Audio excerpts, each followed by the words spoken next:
Who was Jack the Stripper, the shadow who turned post-war London's darkest nights into a string of unsolved killings? Between 1964 and 1965, a series of brutal murders of women, often found partially clothed or stripped, terrified West London and gave rise to the chilling nickname that still haunts true crime circles today. The victims were largely vulnerable women working as sex workers, and the crimes displayed patterns that suggested a single predator, but frustratingly offered too few concrete leads for police to close the case.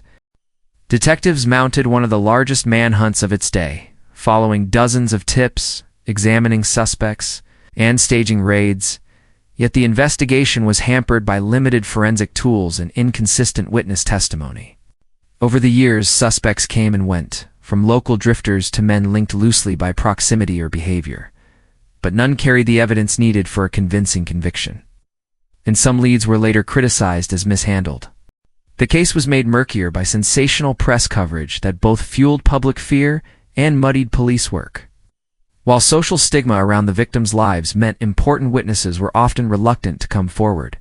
Forensic science in the 1960s lacked DNA analysis and many of the preservation methods we now take for granted. So biological traces that might have identified the killer were lost or never collected. Conspiracy theories and alternative explanations multiplied.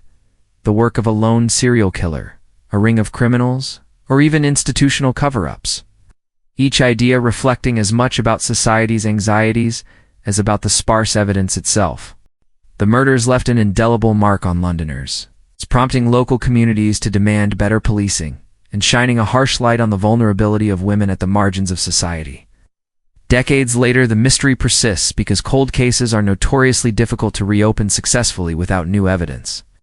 And time erodes memories, witnesses pass away, and physical traces fade beyond retrieval.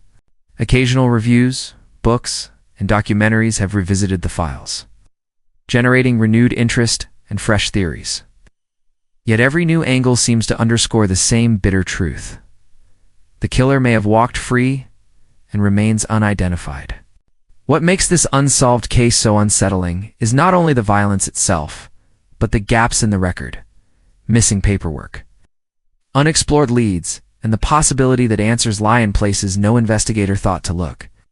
We may never know the full story, but remembering the victims and the failures that let a predator vanish into history reminds us why cold cases deserve attention and reform.